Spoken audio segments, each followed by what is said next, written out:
नमस्कार। प्रादेशिक समाचार के साथ मैं पूनम केरकेट्टा। पहले मुख्य समाचार।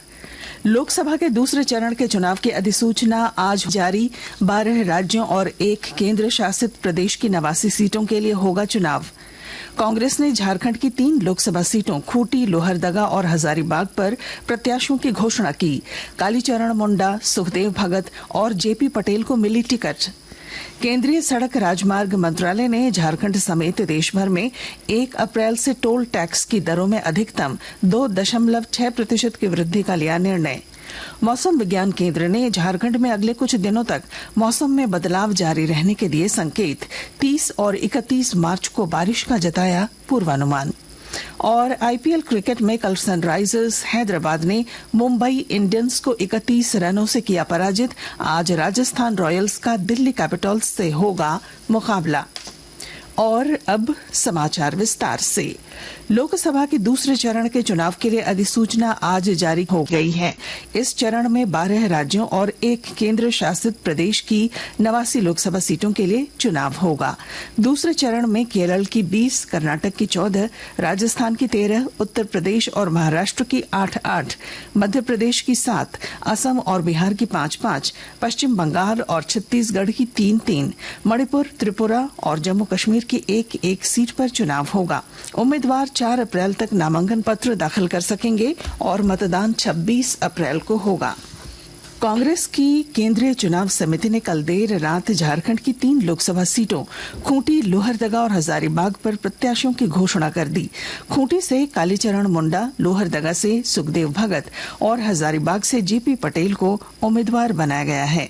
इधर रांची लोकसभा सीट के लिए कांग्रेस ने अभी तक प्रत्याशी के नाम की घोषणा नहीं की है। इधर कांग्रेस विधायक दल के नेता आलमगीर आलम, प्रदेश अध्यक्ष राजेश ठाकुर, पूर्व केंद्रीय मंत्री सुबोध कांत सहाय और कार्यकारी अध्यक्ष बंधु तिर्की दिल्ली में केंद्रीय नेतृत्व के साथ उम्मीदवारों को लेकर चर्चा कर रहे हैं। लोकसभा चुनाव से पहले झारखंड और बंगाल बॉर्डर पर दुमका में लोरी पहाड़ी के पास बने 2 चेक पोस्ट से जांच अभियान के दौरान कल अलग अलग लोगों से 16,54,000 रुपए जब्त किए गए। एक व्यक्ति की कार से 11,28,000 रुपए जबकि दूसरे व्यक्ति के पास से 5,26,000 रुपए जब्त किए गए। लोकसभा चुनाव के मद्देनजर पुलिस उपाधीक्षक अनूप बरथरे ने कल अंतर्राज्यीय बॉर्डर मुरी, पुरुलिया, श्यामनगर और सोनाहातू में बॉर्डर क्षेत्र का औचक निरीक्षण किया। सीमावर्ती पोस्ट पर तैनात पदाधिकारी और बल को 24 घंटे सीमा से आने जाने वाले हर वाहन की जांच का निर्देश दिया।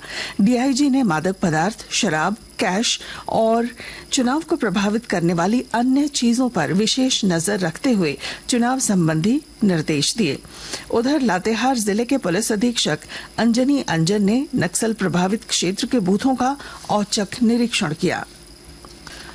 राज्य के मुख्य निर्वाचन पदाधिकारी के रवि कुमार ने राज्य के सभी जिला निर्वाचन पदाधिकारियों को मतदान केंद्रों पर सुनिश्चित न्यूनतम सेवाओं की उपलब्धता की निगरानी करने का निर्देश दिया है। वे कल अपर मुख्य निर्वाचन पदाधिकारी संदीप सिंह और अपर मुख्य निर्वाचन पदाधिकारी नेहा अरोड़ा के साथ वीडियो कॉन्फ्रेंसिंग के जरिए मतदान केंद्र पर उपलब्ध कराई जाने वाली न्यूनतम सुविधाओं, पोस्टल बैलेट के माध्यम से मतदान और दिव्यांग तथा 85 वर्ष या उससे अधिक आयु के मतदाताओं के सुगम मतदान की व्यवस्था की समीक्षा कर रहे थे। उन्होंने कहा कि कोई मतदाता नहीं छूटे, इसे अपना मूल मंत्र मानते हुए निर्वाचन प्रबंधन में कोई कसर नहीं छोड़े। लोहरदगा में लोकसभा चुनाव को लेकर प्रशासनिक तैयारियां तेज की जा रही हैं। मतदाताओं की सुविधा के लिए अधिकारी लगातार मंथन कर रहे हैं। विस्तृत जानकारी दे रहे हैं हमारे संवाददाता। लोहरदगा में लोकसभा चुनाव को लेकर प्रशासनिक तैयारियां जोरों पर है। अधिकारी मतदाताओं की सुविधा के लिए लगातार मंथन कर रहे हैं। वैसे मतदाता जिनकी उम्र 80 वर्ष से ऊपर है, उनके लिए विशेष व्यवस्था की जा रही है। लोहरदगा के डीसी ने intermediate strong room, helipad, route chart एवं अन्य विषयों पर लगातार अधिकारियों के साथ बैठक कर समीक्षा कर रहे हैं। समीक्षा में सभी थाना प्रभारियों के साथ क्लस्टर से बूथ तक की स्थिति क्लस्टर में मतदान कर्मियों के लिए सुविधाएं समेत अन्य बिंदुओं पर भी लगातार चर्चा की जा रही है। इसके लिए उपायुक्त की ओर से लगातार आवश्यक दिशा निर्देश भी दिए जा रहे हैं। लोहरदगा जिला में लोकसभा चुनाव को लेकर सीमा पर चेकिंग प्वाइंट भी बनाए गए हैं, जहां अधिकारियों की प्रतिनियुक्ति की गई है। गोपी कृष्ण कुंवर, आकाशवाणी समाचार, लोहरदगा। आकाशवाणी के ताजा तरीन समाचारों के लिए आप हमारी वेबसाइट newsonair.gov.in पर लॉग ऑन कर सकते हैं। ताजा समाचार X handle @AIR news alerts और Facebook page All India Radio News पर भी उपलब्ध है। आप प्रादेशिक समाचार एकांश के X handle @AIR news _Ranchi और फेसबुक, इंस्टाग्राम पेज तथा YouTube channel AIR news Ranchi पर भी हमारे बुलेटिन सुन सकते हैं। प्रादेशिक समाचार आप आकाशवाणी रांची से सुन रहे हैं। केंद्रीय सड़क राजमार्ग मंत्रालय ने झारखंड समेत देश भर में 1 अप्रैल से टोल टैक्स की दरों में अधिकतम 2.6% की वृद्धि का निर्णय लिया है। इसी के आलोक में राज्यों के राजमार्गों में लगने वाले टोल टैक्स में करीब 5 से 20 रुपए तक टोल की वृद्धि होगी। NHAI की ओर से टोल वृद्धि का प्रस्ताव तैयार किया जा रहा है। इस प्रस्ताव को इस महीने के अंत तक फाइनल कर लिया जाएगा। टोल वृद्धि झारखंड के सभी 16 टोल प्लाजा में लागू होगी। राज्य में अगले कुछ दिनों तक मौसम में बदलाव जारी रहेगा। मौसम विज्ञान केंद्र के अनुसार 30 और 31 मार्च को रांची, रामगढ़, खूंटी, सिमडेगा, गुमला, लोहरदगा, हजारीबाग, सरायकेला खरसावां, पूर्वी सिंहभूम, पश्चिमी सिंहभूम समेत अन्य हिस्सों में बारिश की संभावना है। इस दौरान कुछ हिस्सों में ओलावृष्टि के साथ तेज हवाएं चलने की भी संभावना है। वहीं अन्य जिलों में आंशिक बादल छाए रहेंगे। इधर आज और कल मौसम साफ रहेगा। इस दौरान तापमान में 5 डिग्री तक की वृद्धि होगी, जिससे लोगों को गर्मी का एहसास होगा। क्रिकेट। IPL क्रिकेट में कल सनराइजर्स हैदराबाद ने मुंबई इंडियंस को 31 रन से हरा दिया।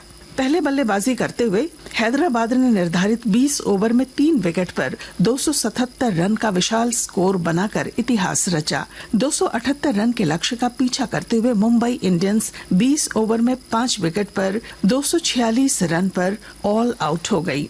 आज जयपुर के सवाई मानसिंह स्टेडियम में राजस्थान रॉयल्स का मुकाबला दिल्ली कैपिटल्स से होगा। मैच भारतीय समय के अनुसार शाम 7:30 बजे से शुरू होगा। और अब अखबारों की सुर्खियां। राज्य के अधिकांश अखबारों ने झारखंड के खूंटी, लोहरदगा और हजारीबाग लोकसभा सीट पर कांग्रेस प्रत्याशी के नाम की घोषणा को पहली सुर्खी बनाया है। इसके अलावा प्रभात खबर ने झारखंड के लोगों में सीसा का स्तर खतरनाक स्तर पर पहुंचने की रिपोर्ट को प्रमुखता दी है। दैनिक भास्कर की सुर्खी है, झारखंड में सरकारी खजाने से निकले 3078 करोड़ रुपए का हिसाब नहीं। दैनिक जागरण ने प्रधानमंत्री नरेंद्र मोदी के हवाले से लिखा है, बंगाल में जब्त 3000 करोड़ की संपत्तियां गरीबों को लौटाना चाहता है केंद्र। हिंदुस्तान ने झारखंड हाईकोर्ट की एक टिप्पणी पर लिखा, बर्खास्तगी आदेश रद्द होने पर नो वर्क नो पे नियम लागू नहीं। राष्ट्रीय नवीन मेल ने पलामू में पिछले 4 दिनों में 5 लोगों की हत्या की खबर को प्रमुखता से प्रकाशित किया है। वहीं अंग्रेजी अखबार द टाइम्स ऑफ इंडिया ने हेमंत सोरेन की याचिका पर सुप्रीम कोर्ट में 1 अप्रैल को होने वाली सुनवाई की खबर को पहले पन्ने पर जगह दी है। हिंदुस्तान टाइम्स ने केजरीवाल को दिल्ली उच्च न्यायालय से राहत नहीं मिलने की खबर को अपनी पहली सुर्खी बनाई। और अब बुलेटिन के आखिर में मुख्य समाचार एक बार फिर। लोकसभा के दूसरे चरण के चुनाव की अधिसूचना आज जारी। 12 राज्यों और 1 केंद्र शासित प्रदेश की 89 सीटों के लिए होगा चुनाव।